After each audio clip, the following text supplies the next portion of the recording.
चलोगे उसी नक्शे कदम पे जिस पे चलते आए हो, खाएंगे तुम्हारे हाथ की मलाई वही लोग, तुम हाथ मलो जैसे मलते आए हो। जो भरा पड़ा है उसे कहीं और धर लो, आए हो बाबा साहब के रास्ते पर, कम से कम अपना चित साफ कर लो। ये लाइंस किसी और ने नहीं, स्वयं मैंने लिखी हैं।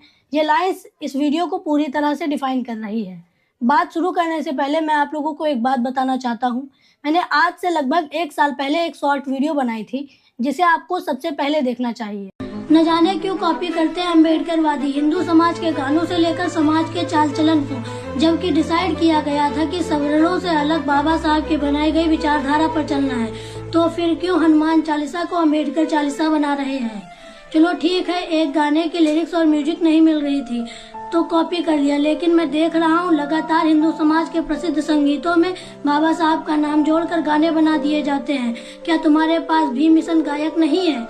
मैं देखता हूँ बाबा साहब के ऊपर अच्छे अच्छे गाने लिखे गए हैं। गिन्नी माही, आदर्श शिंदे, आनंद शिंदे जैसे तमाम गायक हैं जो कि बढ़िया काम कर रहे हैं, लेकिन इज्जत को मिट्टी में मिलाने के लिए जो भीम को लाए हैं हम उनको लाएंगे, ऐसे गाने बना दिए जाते हैं और प्रोग्रामों में बजाए जाते हैं। जिससे होता क्या है कि लोग अम्बेडकरवादियों की खिल्ली उड़ाते हैं, हंसते हैं और कहते हैं ये करेंगे भारत पर राज, जिनसे खुद के अपने गाने बनाए नहीं जा रहे हैं। मेरा तो यही कहना है कि जो समाज के लिए अच्छे गाने बना रहे हैं, बढ़िया गाना बना रहे हैं, उनको प्रमोट करो। जो कॉपी पेस्ट कर रहे हैं उनसे हमेशा ही दूर रहो, समाज में अपनी छाप छोड़ो। धन्यवाद। इस वीडियो में मैंने बहुत ही ज़्यादा शॉर्ट में बात करी है, लेकिन आज जो मैं वीडियो बना रहा हूँ इसमें मैंने बड़े विस्तार से बात करी है। बाबा साहब भीमराव अंबेडकर, जिनके पास 32 डिग्रियां थी, 9 भाषाओं का ज्ञान था, एक ऐसे महापुरुष जिनके नाम से आदमी को स्वर्ग की अनुभूति हो सकती है, उनको आदर्श मानकर चलने वाले कैसी कैसी हरकतें कर सकते हैं, आज मैं उस पर थोड़ा सा प्रकाश डालूंगा। तो बात को आगे बढ़ाते हैं। पूजनीय बाबा साहब भीमराव अंबेडकर के ऊपर तो बहुत सारी बातें करी जा सकती हैं और मैं इसी चैनल पर बातें करूंगा, लेकिन कभी और। आज मैं आप लोगों को दिखाने जा रहा हूं कुछ कमियां जो कहीं ना कहीं समाज में कुरीतियों का रूप ले रही हैं। कुरीतियां कोड़ बने, हमें उससे पहले ही उन्हें खत्म कर देना चाहिए, क्योंकि 3 पीढ़ियों के बाद गलतियां परंपरा बन जाती हैं। हम सालों साल कुरीतियों से जूझते रहे, फिर बाबा साहब भीमराव अंबेडकर जी ने हम लोगों को सब कुछ नया बना कर दिया, जिसमें कुरीतियां नहीं थी, अंधश्रद्धा अंधविश्वास का कोई भी स्थान नहीं था। बाबा साहब के चाहने वाले वैज्ञानिक दृष्टिकोण रख सके, बाबा साहब भीमराव अंबेडकर जी ने हमें वो भी दिया। तो क्यों ना बाबा साहब भीमराव अंबेडकर जी ने जो हमें दिया है, हमें उसे सही से संचालित करें। हम कुछ ऐसा करें कि उसमें गंदगी ना समावेशित हो सके। इसी गंदगी को खत्म करने के लिए ये एक पहल है।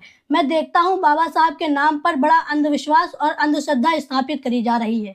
पॉलिटिशियन तो ये अपने फायदे के लिए करते हैं।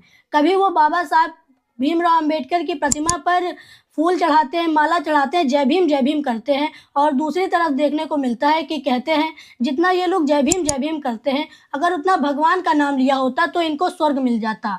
आप तो समझ भी नहीं पाओगे। कभी ये बाबा साहब भीमराव अंबेडकर के समर्थन में रहने का नाटक करते हैं और कभी ये बाबा साहब भीमराव अंबेडकर के विरोध में रहते हैं। चलो ये सब तो तालाब के किनारे बैठे बिचखुपरा है, लेकिन जो हम लोगों ने आस्तीन में सांप पाल रखा है उसका क्या? 14 अप्रैल आने वाला है बाबा साहब भीमराव अंबेडकर का जन्मदिन। इसी समय इन आस्तीन के सांपों की पूंछ देखने को मिलती है। मुख्यतः ये इसी समय बाबा साहब के नाम के नगाड़े बजाते हैं, जय भीम करते हैं। ये कभी किताब तो खोलकर देखते नहीं हैं और बाबा साहब को जानने की रत्ती भर भी कोशिश नहीं करते। जैसा कि बाबा साहब भीमराव अंबेडकर जी ने कहा, शिक्षित बनो, संघर्ष करो, संगठित रहो। ये तो इनसे कभी भी नहीं हो पाया है, लेकिन बस जय भीम करने को दे दो। जब सबसे पहले बार जय भीम का नारा बाबू हरदास लक्ष्मण नगराले ने 1935 में नागपुर में बोला था, तब उनके अंदर दुस्साहस था उनके खिलाफ जिन्होंने दलितों के साथ दुष्कर्म किया था। तब उन्होंने स्वयं बोला था कि जय भीम में वो शक्ति है, अगर कोई जय भीम बोलेगा तो उसके अंदर आग लगेगी अन्याय के खिलाफ लड़ने की। जय भीम बोलने से शिक्षा की शक्ति की धारा का प्रवाह होता है। अभी देखने को क्या मिलता है? बाबा साहब भीमराव अंबेडकर के समर्थक अशिक्षा की ओर जा रहे हैं। इसकी शुरुआत मैं अपने एक्सपीरियंस से करना चाहूँगा।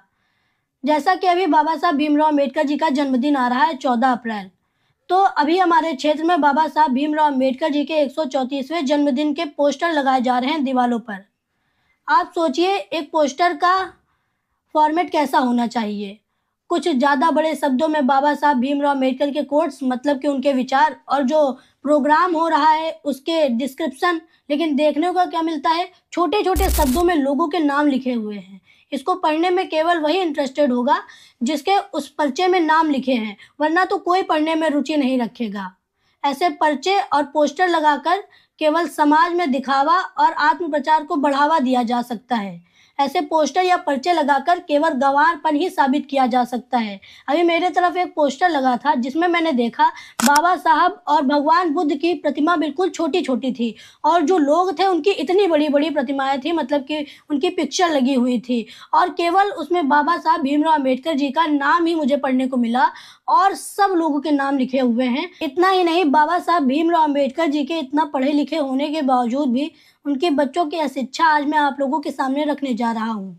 जैसा कि अभी 14 अप्रैल आ रहा है, मतलब कि बाबा साहब भीमराव अम्बेडकर जी का जन्मदिन। आप क्या एक्सपेक्ट करते हैं? यही ना कि बाबा साहब के बलिदान और उनके संघर्ष को याद किया जाएगा, उनके जीवन और किताबों से प्रेरणा ली जाएगी और जो बाबा साहब भीमराव अम्बेडकर जी ने लोगों के लिए किया उसको प्रोग्राम के द्वारा दिखाया जाएगा। कुछ लेक्चर्स होंगे और जो दलितों पर अत्याचार हुआ उसको भी प्रोग्राम के द्वारा दिखाया जाएगा।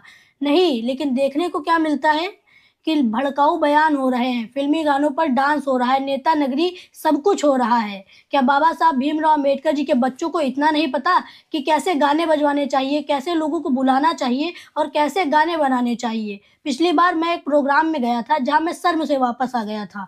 वहां पर मैं पहुंचा तो मुझे सुनने को मिला कि एक गाना बज रहा है, जो भीम को लाए हैं हम उनको लाएंगे, धरती पर फिर से हम नीला लहराएंगे। शायद आप लोगों को ये पता होगा कि ये कहाँ से कॉपी है। ये गाना कॉपी है जो राम को लाए हैं हम उनको लाएंगे, भारत में फिर से हम भगवा लहराएंगे।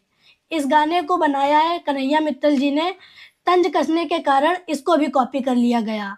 अम्बेडकर आरती बना दी गई, हिंदू धर्म की आरती से कॉपी करके भीम चालीसा बना दी गई, हनुमान चालीसा से कॉपी करके। और अभी हिंदू धर्म का एक गाना है, कभी राम बनके कभी श्याम बनके चले आना प्रभु जी चले आना, इसको भी कॉपी कर लिया गया। कभी बुद्धि बन के, कभी शिक्षा बन के, कभी विद्या बन के चले आना भीम चले आना। अगर ये गाने आप किसी को सुनाओगे तो वो केवल पेट पकड़कर हंसेगा ही और कुछ नहीं होगा। हिंदू धर्म के सारे पॉपुलर गाने इन्होंने कॉपी कर लिए हैं। इससे प्रतीत होता है कि अम्बेडकर वादियों के पास भीम मिशन गायक नहीं है। ऐसा बिल्कुल भी नहीं है।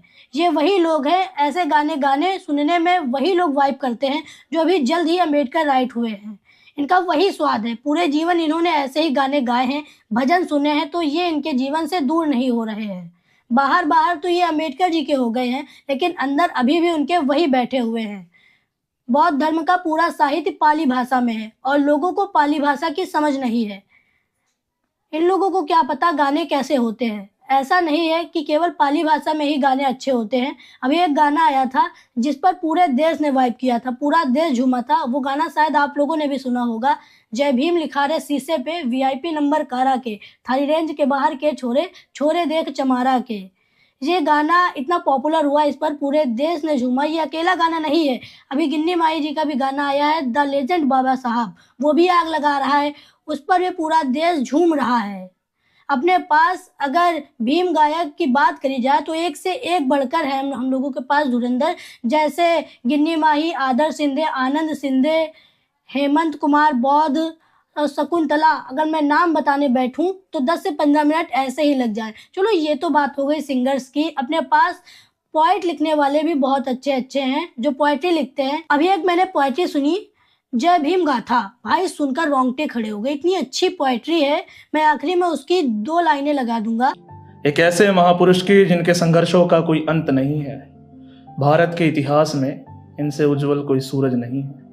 उनका और मेरा तो गुरु शिष्य का नाता है, ये मेरे बाबा साहेब की भीम गाथा है। क्या बात है। उनके ही समाज के लोगों ने उनको पत्थर तक मारे हैं, फिर भी उन्होंने सबका सोचा, मेरे बाबा साहेब बहुत प्यारे हैं। क्या बात है। मऊ की मिट्टी में जन्मे सबसे कीमती फूल वो, फिर भी समाज ने समझे जाति के कारण धूल वो। मऊ की मिट्टी में जन्मे सबसे कीमती फूल वो, फिर भी समाज ने समझे जाति के कारण धूल वो। पीने को एक घूंट पानी भी मांगना पड़ता था जिन्हें, पीने को एक घूंट पानी भी मांगना पड़ता था जिन्हें कक्षा के बाहर बैठाए गए जब पहली दफा गए स्कूल वो। एंड द लास्ट, बाबा साहब भीमराव अम्बेडकर जी की मूर्ति पर दूध चढ़ाने से, उनकी आरती उतारने से, उनकी पूजा करने से कुछ नहीं होगा। पूजनीय बाबा साहब भीमराव अम्बेडकर जी को चरित्र में उतारो, तब कुछ होगा। बाबा साहब भीमराव अम्बेडकर जी के संघर्ष, उनके सिद्धांतों, उनके विचारों को हमेशा याद रखो। बाकी जय भीम, जय संविधान। आप सभी लोगों को बाबा साहब भीमराव अम्बेडकर जी के जन्मदिन की हार्दिक शुभकामनाएं। बाबा के सपनों पर माला न चढ़ाओ, शिक्षा की मिसाल से अंधेरा हटाओ। जय भीम नारा नहीं, उसे जिंदगी बनाओ। संविधान को पढ़ो और उसे चरित्र में लाओ। जय भीम, जय संविधान, जय संविधान, जय संविधान, जय संविधान। 14 अप्रैल आ रहा है और कल देखिएगा वो फकीर बाबा साहब की मूर्ति पर माला पहनाएंगे। वो लोग बाबा साहब की मूर्ति पर भी माला पहनाएंगे और झुक करके कहेंगे कि मैं आज प्रधानमंत्री हूं तो बाबा साहब की वजह से हूं। और जैसे ही मूर्ति की तरफ से हटेंगे, पहला काम ये करेंगे कि देखो कुछ और ऐसा बेचने से रह तो नहीं गया जिससे अंबेडकर के सपनों का भारत न बन जाए कहीं।